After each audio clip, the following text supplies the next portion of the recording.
Michel Sardou est né le 26 janvier 1947 à Paris, dans une famille où l'art coulait déjà dans les veines. Son père, Fernand Sardou, était un célèbre acteur et chanteur marseillais, tandis que sa mère, Jackie Sardou, tenait elle aussi une place de choix dans le monde du théâtre et du cinéma. Dès son enfance, Michel grandit dans les coulisses des cabarets, entouré de rires, de chansons et d'artistes en quête d'applaudissements. Il respirait déjà l'odeur du rideau rouge et la tension des projecteurs. Pourtant, malgré cet environnement propice, rien ne laissait vraiment présager qu'il deviendrait l'un des chanteurs les plus emblématiques de la chanson française. Jeune garçon plutôt timide, Michel grandit dans le quartier de Montmartre, lieu mythique des artistes et des poètes. Il est profondément marqué par la personnalité exubérante de sa mère et l'humour bon vivant de son père. Mais derrière les paillettes, le jeune Sardou découvre aussi la fragilité du métier d'artiste.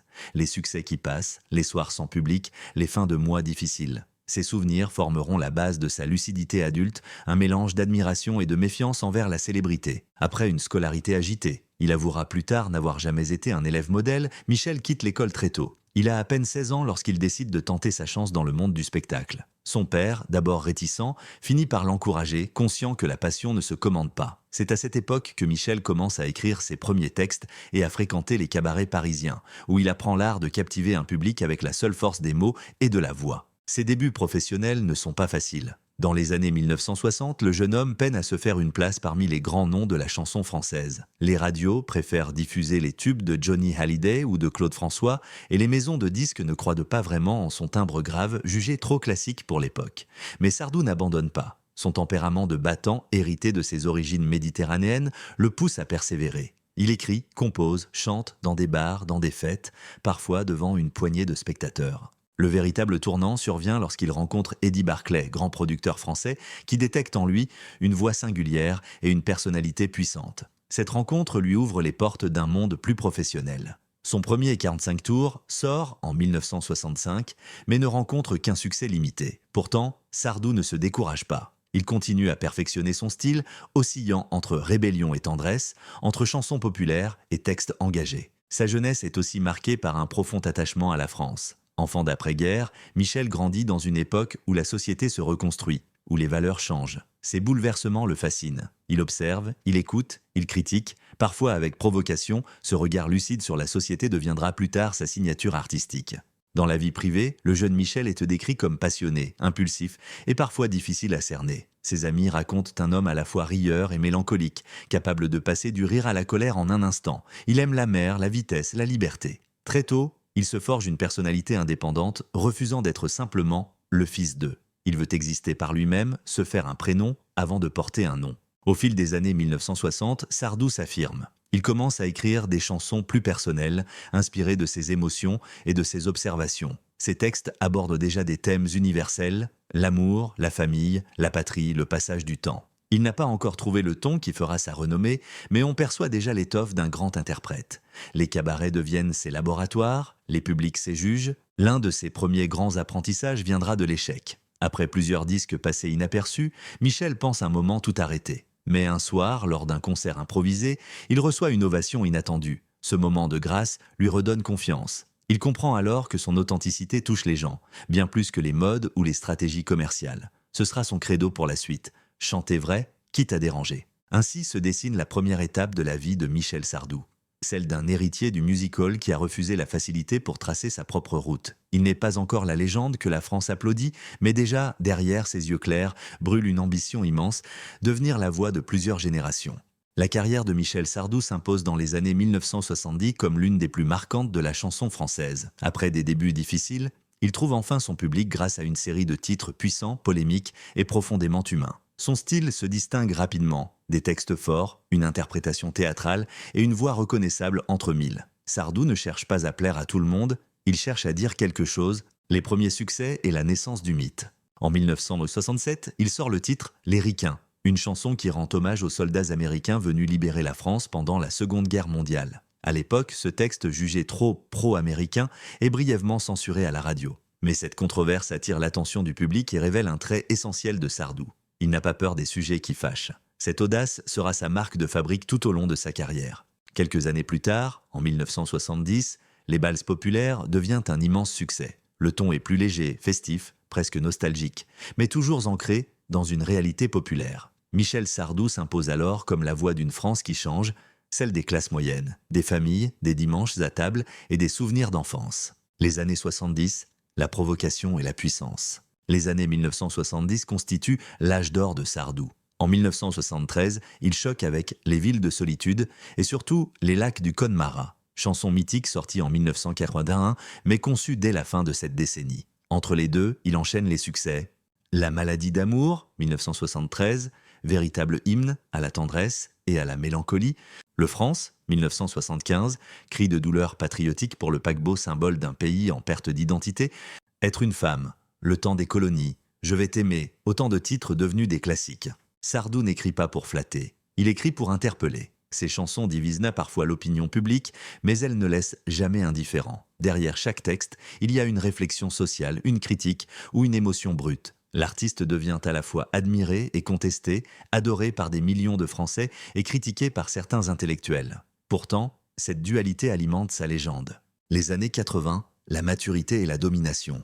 Dans les années 1980, Michel Sardou atteint un niveau de notoriété exceptionnel. Ses tournées remplissent les plus grandes salles, de Bercy à l'Olympia, et ses disques se vendent à des millions d'exemplaires. Il devient un monument national, un artiste dont la voix accompagne les mariages, les fêtes et les souvenirs de plusieurs générations. Mais l'homme derrière la légende reste exigeant, parfois dur avec lui-même et ses musiciens. Il veut tout contrôler, la lumière, la mise en scène, les arrangements. Chaque concert est une véritable représentation, presque une pièce de théâtre. Sardou conçoit la chanson comme un art total où chaque mot, chaque silence compte. Dans cette décennie, il s'ouvre aussi à de nouvelles sonorités, la pop, le rock symphonique et même quelques influences électroniques. Pourtant, il reste fidèle à son identité, celle d'un conteur de vie et d'émotions françaises. Les années 90, un artiste respecté, parfois incompris, alors que la scène musicale française évolue, avec l'arrivée de la variété plus jeune et des styles modernes, Sardou choisit la continuité. Il refuse de faire jeune et préfère rester fidèle à sa plume. En 1990, il sort Marie-Jeanne, un album acclamé par la critique suivi de Le Privilège, Solitaire et Bercy 91, un spectacle gigantesque qui consacre son statut d'icône. Dans les médias, on le décrit souvent comme un franc-tireur, un homme d'opinion forte. Il assume ses convictions, même si elles ne plaisent pas toujours. « Je suis un chanteur, pas un politicien », répète-t-il souvent. Cette franchise, parfois dérangeante, forge sa légende. Les années 2000 et la transition vers la scène. Au début des années 2000, Michel Sardou ralentit le rythme des albums pour se consacrer davantage au théâtre et à la scène. Il joue dans plusieurs pièces, dont L'homme en question et Secret de famille, prouvant qu'il n'est pas seulement un chanteur, mais un véritable comédien. Son talent d'interprète, déjà perceptible dans ses chansons, trouve ici un nouveau terrain d'expression.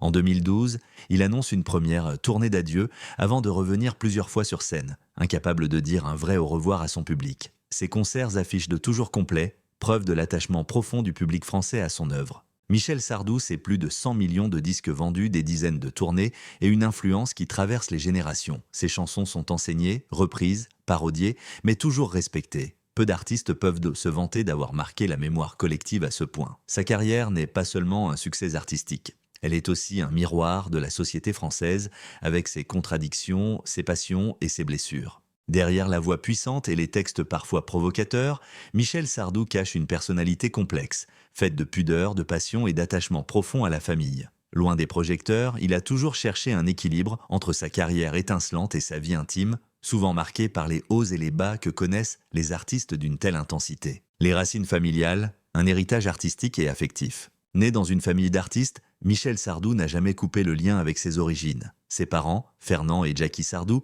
représentaient pour lui à la fois une fierté et une ombre. Il les admirait profondément, mais il a souvent évoqué la difficulté d'exister dans un milieu où tout le monde le connaissait déjà comme le fils de Sardou. Cette filiation lui a inculqué une valeur essentielle, la rigueur. Dans la famille Sardou, le travail comptait plus que la gloire. Ce principe, Michel l'a appliqué toute sa vie. Il a également été très proche de sa grand-mère, Valentine Sardou, une femme d'une grande tendresse, qui a profondément marqué son enfance. Elle lui a transmis le goût des mots et des histoires. Peut-être est-ce auprès d'elle qu'il a appris l'art du récit, celui qu'on retrouve plus tard dans ses chansons. Les mariages et les grands amours, la vie sentimentale de Michel Sardou a toujours fasciné le public. C'est un homme qui a aimé intensément, parfois trop. Il s'est marié à 4 reprises et chacune de ces unions a laissé une empreinte dans sa vie et sa musique. Son premier mariage en 1965 a lieu alors qu'il n'a que 18 ans. Avec Françoise Pétré, danseuse, il a 2 filles, Sandrine et Cynthia. Mais leur union s'effrite sous le poids de la jeunesse et de la carrière naissante du chanteur. Sardou est déjà happé par la scène et les absences se multiplient. Sa deuxième épouse, Babette Elisabeth Haas, qu'il épouse en 1977, restera longtemps à ses côtés. Ensemble, ils vivent les années de gloire et les tournées triomphales. De cette union naissent 2 fils. Romain, aujourd'hui producteur et réalisateur, et Davy, acteur. Babette partage ses succès, mais aussi la pression médiatique et les tempêtes intérieures. Après plus de 20 ans de vie commune, le couple se sépare à la fin des années 1990. En 1999, Michel rencontre Anne-Marie Perrier, ancienne rédactrice en chef du magazine Elle. C'est une rencontre décisive, celle d'un homme mûr et d'une femme indépendante, ancrée dans la réalité du monde médiatique. Ils se marient en 1999 et cette union semble lui apporter la stabilité tant recherchée. Ensemble, ils vivent entre Paris et la Normandie, loin du tumulte, dans un bonheur discret et complice. Anne-Marie devient sa confidente, son refuge, son équilibre. Un père exigeant, un homme pudique. Dans les rares confidences qu'il accorde sur sa vie de père, Michel Sardou reconnaît qu'il n'a pas toujours été présent. Les tournées, les répétitions, les enregistrements occupaient une grande partie de son existence. « J'étais un père qui aimait beaucoup, mais à distance », dira-t-il un jour avec franchise. Cependant, il reste très proche de ses enfants qui, chacun à leur manière, ont choisi de suivre la voie artistique. Ses fils, Romain et Davy, incarnent aujourd'hui une nouvelle génération de créateurs. Romain Sardou est devenu un écrivain reconnu, auteur de plusieurs romans à succès, tandis que Davy s'est fait un nom au théâtre et à la télévision. Michel parle d'eux avec fierté, admirant leur indépendance et leur sens du travail. Les passions et les retraites silencieuses. Hors de la scène, Michel Sardou est un homme de passion. Il aime la mer, les voiliers et surtout le calme. Lorsqu'il ne chante pas, il se réfugie souvent dans sa maison de Normandie où il cultive une vie simple, entourée d'animaux et de souvenirs. Il aime lire, écouter de la musique classique et surtout écrire. Peu de gens le savent, mais Sardou a toujours tenu des carnets où il note des idées, des pensées, des fragments de textes. C'est aussi un homme attaché à ses valeurs. Patriote sans excès, il aime la France dans ce qu'elle a de concret. Sa langue, sa culture, ses gens. Cette fidélité aux racines se retrouve dans ses chansons, mais aussi dans sa façon de vivre, loin des excès du show business. Les blessures et la solitude du succès. Mais derrière la réussite, il y a eu des épreuves. Sardou a souvent avoué qu'il avait connu des périodes de doute profond. Le succès, dit-il, n'efface pas la solitude, il l'éclaire. Les critiques, parfois dures, l'ont blessé. Certains l'ont accusé d'être réactionnaire, d'autres l'ont taxé d'arrogance. Lui répondait simplement « Je suis un chanteur, pas un drapeau ». Avec l'âge, il a appris à relativiser. Il dit ne plus chercher à convaincre, mais simplement à transmettre. Son rapport à la mort aussi a évolué. Il parle souvent de son père, disparu en 1976, et de sa mère, décédée en 1998, avec une émotion toujours intacte. Leur absence pèse, mais leur souvenir le guide. Un homme fidèle à lui-même. Aujourd'hui, Michel Sardou apparaît comme un homme apaisé, conscient de ce qu'il a accompli. Derrière les polémiques et les triomphes, il reste avant tout un fils, un mari, un père, un grand-père. Son cercle familial est restreint, mais solide. Il évite les mondanités, préférant les dîners entre amis, les moments simples, les discussions sincères. À presque 80 ans, il confie regarder sa vie comme un film qu'on aurait bien joué. Il ne regrette ni ses erreurs, ni ses excès. Ce qu'il retient, c'est la chance d'avoir vécu intensément, d'avoir aimé, d'avoir chanté, d'avoir existé. À l'aube de ses 80 ans, Michel Sardou n'a plus rien à prouver. L'homme qui a traversé 6 décennies de chansons, provoqué des débats, inspiré des générations et rempli des stades, a décidé de parler sans détour. Dans plusieurs entretiens récents, il a livré une confession rare, sincère, presque désarmante, ce que tout le monde soupçonnait depuis longtemps. Il l'a enfin reconnu. Derrière le chanteur sûr de lui, il y a toujours eu un homme fragile, tourmenté, profondément humain. Le poids du personnage. Michel Sardou a souvent été perçu comme un monument, un symbole d'autorité, un homme inébranlable. Pourtant, il admet aujourd'hui que cette image publique fut à la fois une force et un fardeau. « J'ai passé ma vie à jouer un rôle, celui du mec solide, du patriote viril, du type qui ne doute jamais, mais au fond, j'ai douté tout le temps », a-t-il confié dans une interview télévisée. Cette révélation surprend sans vraiment étonner ses admirateurs. Derrière ses textes, on sentait déjà l'homme qui observe la société mais s'interroge sur lui-même. Sardou reconnaît que ce besoin de contrôle, cette exigence absolue, n'était pas une démonstration de force, mais une manière de cacher ses peurs, peur de l'échec, de la trahison, du vieillissement et surtout du silence après la scène.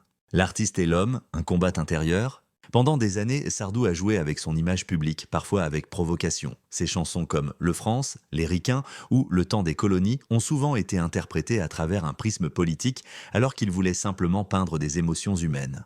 On a voulu faire de moi un chanteur engagé. En réalité, je n'ai jamais voulu défendre une cause, seulement raconter ce que je voyais, ce que je ressentais. À 80 ans, il ose dire que certaines polémiques l'ont blessé plus qu'il ne le laissait paraître. Les journaux, les débats, les malentendus, il a tout lu, tout entendu. Et s'il gardait le visage impassible du professionnel, le cœur, lui, encaissait. J'ai compris qu'on ne peut pas être aimé de tout le monde, et c'est très bien ainsi. Ce qui compte, c'est d'avoir été vrai.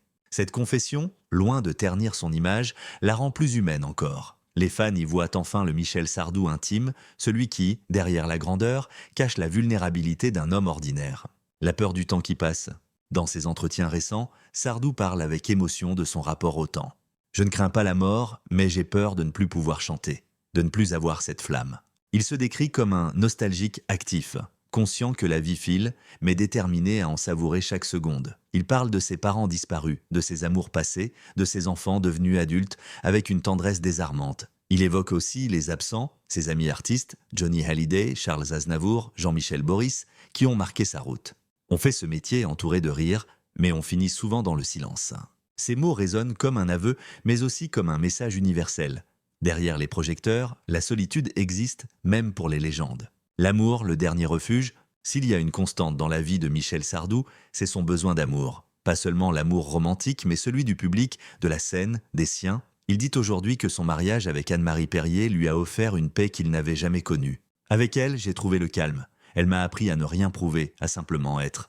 Cette sérénité tardive contraste avec l'homme fougueux d'autrefois. Il reconnaît que pendant des années, il a vécu comme si chaque concert pouvait être le dernier, comme si chaque mot devait laisser une trace éternelle. Aujourd'hui, il choisit la douceur, la lenteur, le silence. Les vérités qu'il confie enfin.